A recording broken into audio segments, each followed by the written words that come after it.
Hello, everyone, and welcome back to your daily English dose, the channel where we improve our English by breaking down complex real-world stories. And today, we've got a really big one. We certainly do.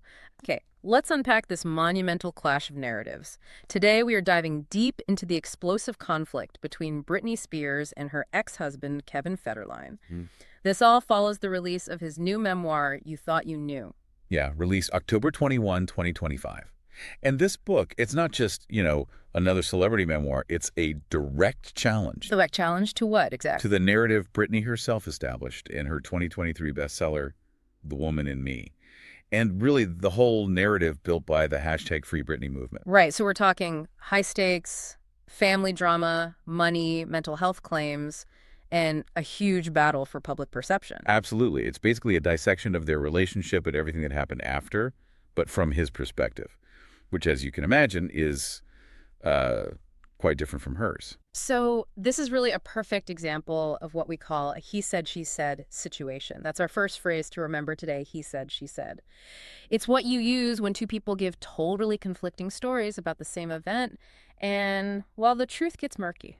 Very murky. And Federline's book is definitely what you'd call a tell-all. That's another good term. A tell-all is basically a book or maybe an interview that promises to reveal shocking or, very private details. And the context for this tell-all is crucial, isn't it? Completely. You have to remember, Britney was freed from that 13-year conservatorship back in November 2021. That legal arrangement that controlled basically her entire life. Right. In Federline's book, it really feels like a product of that freedom, that sort of protective layer, as he might see it. Or controlling layer, as she saw it. Exactly. That layer is gone, and now he's stepping out to, well, define himself in this new reality without that structure. Okay, so let's dive into Federline's side then. What's his stated goal with You Thought You Knew? Well, he says it's about sharing his side, finally. After, decades of being portrayed as, well, let's be honest, often as a punchline, defined by the media, by his famous ex. He mentions the kids specifically, right? Sean Preston and Jaden James. Yes, heavily. He says his main motivation is ensuring his sons don't have to constantly explain who their father is or feel defensive about him. He wants to set the record straight for them. And how does he portray his role during the difficult years, particularly when Britney was struggling publicly? This is probably the most controversial part. He positions himself as the stable parent, the primary caregiver is the term he uses. Primary caregiver, while she was. While she was, in his words, spiraling out of control, that's a key phrase he uses, it means the situation is getting worse very quickly, becoming really hard to manage. He claims he was the rock. Okay, spiraling. That's definitely vocabulary to note. And this ties into how he viewed the conservatorship itself, doesn't it? Because the public generally sees it very negatively now. It does. And this is where his narrative directly clashes with the hashtag Free Britney view. He writes that he actually supported the conservatorship. Supported it. Why? Because, he argues, it provided some semblance of normalcy for the boys. He says he believed Britney genuinely needed help, like serious help, rehab, therapy, some kind of oversight. He felt she just wasn't capable of managing her own life at that time. So he's framing it not as control, but as protection, a necessary measure. Precisely. He argues she views everything through this prism that painted her as the victim. But he insists the reality was, well, much more serious, that she was in crisis. And he feels she still is. Apparently so. He raises what he calls ominous concerns in the book, saying he fears she's racing towards something irreversible. He actually calls for a new Save Britney movement. Wow. That's bold, directly challenging the movement that, well, freed her. It's incredibly bold. And he doesn't stop there. He makes some really serious allegations about her relationship with the children now. Like what? He accuses her of engaging in something called parental alienation syndrome, basically trying to turn their sons against him through things she's said publicly or written in her own memoir. That's a heavy accusation. Extremely. And then there's this other bombshell claim from back in 2008, right after the conservatorship started. Go on. He alleges that Britney's team offered him $2 million. $2 million? For what? Hush money. That's our next term. Hush money is money paid specifically to stop someone from revealing secrets or embarrassing information. He claims they offered him this money to just stay silent about the whole situation. And he claims he refused it. He insists he refused. He says his silence needed to be genuine for the kids, not something bought and paid for. That's a claim that, definitely paints him in a principled light, but you have to wonder. You do, especially given the financial context we'll get into later. The timing, the motivation behind any tell-all, it always needs scrutiny, particularly his. Okay, so that's Federline's narrative. The concerned father, the stable force, the one who supported necessary protections, who even refused hush money. Now, let's shift to Britney's side. The narrative most people are probably more familiar with. Right, primarily from The Woman in Me.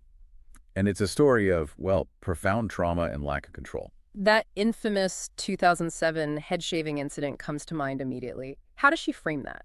She describes it as an act of sheer desperation, feeling totally cornered and humiliated by the nonstop paparazzi hounding her.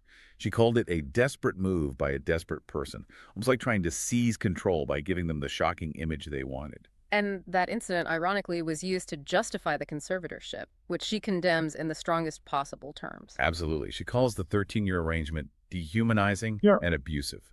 That word dehumanizing is powerful. It means treating someone so badly they lose their sense of dignity, their individuality. She felt like a shadow of myself, completely controlled by her father, Jamie Spears, and others. And the specifics of that control, she alleges, are frankly horrifying. They really are.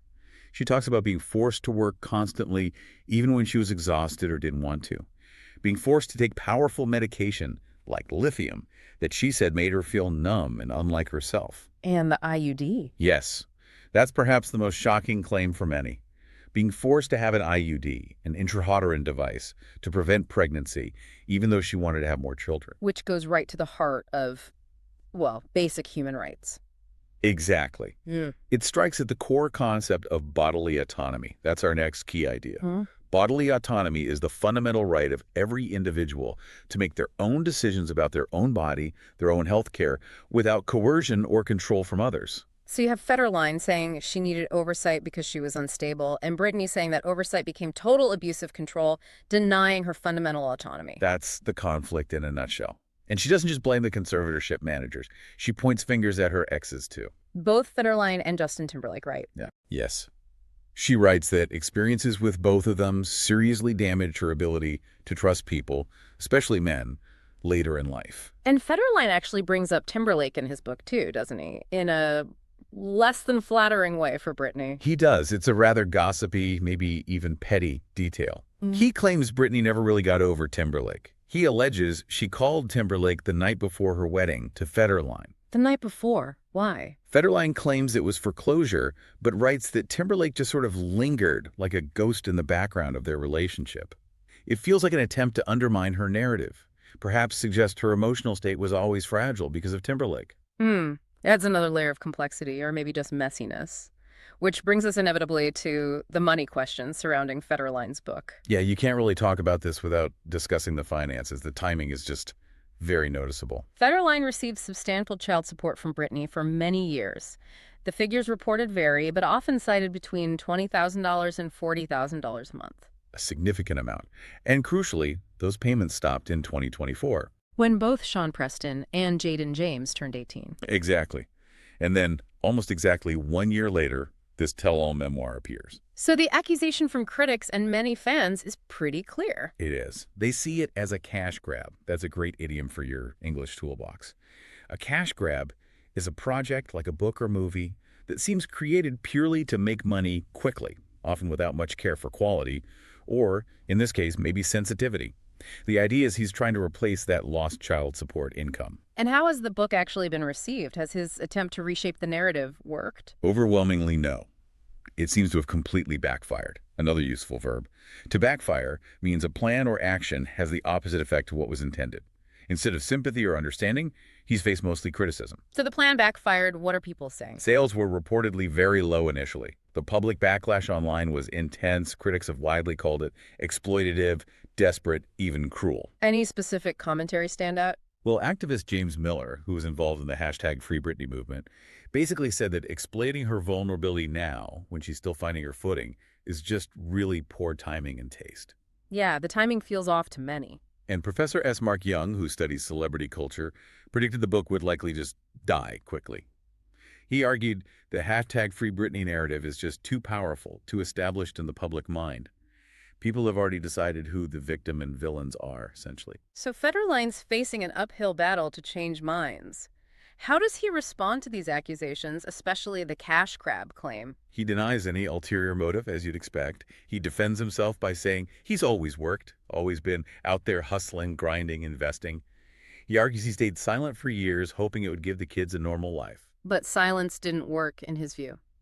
Apparently not. He says silence didn't bring peace, so he felt he had to speak out now for his own peace of mind, maybe for his son's sake, regardless of how it looked financially. Whether you believe that or not, this whole situation perfectly illustrates a modern phenomenon, doesn't it? It really does.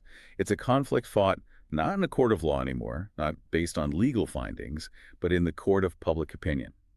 That's our final key phrase. The court of public opinion is just, well, what the general public thinks or feels about someone or something, which can be way more powerful than any legal verdict these days. And in that court, Federline seems to be losing.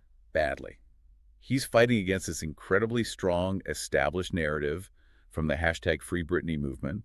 That narrative painted Britney as the definite victim, and people like her father, and by extension maybe those who didn't fight the conservatorship like Federline, as the villains or enablers. Trying to reverse that now is extremely difficult. Does he offer any kind of concluding thought, any hope for the future in the book? There's a slightly softer note at the end.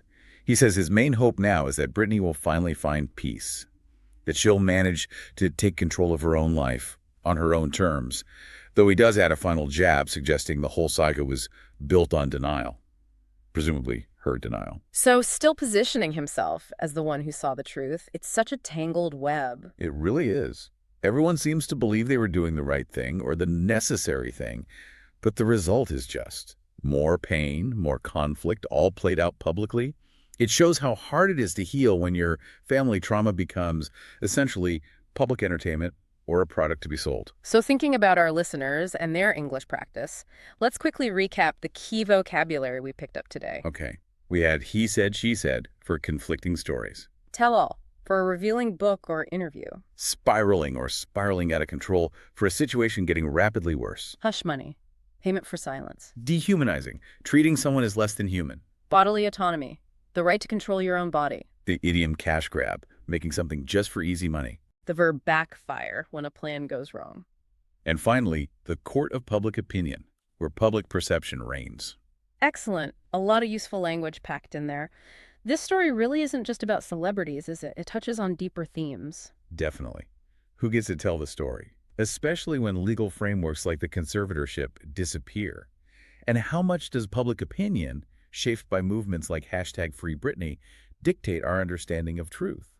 And that question you raised earlier, when money, like the end of child support, is involved, can we ever truly separate the financial motive from someone's stated emotional reasons for speaking out? It's a tough one. Something definitely worth thinking about long after the headlines fade. Indeed. Well, thank you for joining us on your daily English dose.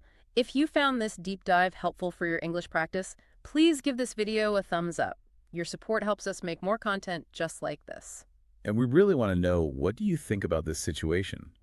Whose side of the story do you find more believable? Let us know your thoughts in the comments below. Yes, please do. And also suggest other cultural events or stories you'd like us to break down for English practice. Don't forget to subscribe and hit that notification bell so you won't miss our next episode. Until next time, keep practicing, stay curious, and keep learning. Bye for now. Bye, everyone.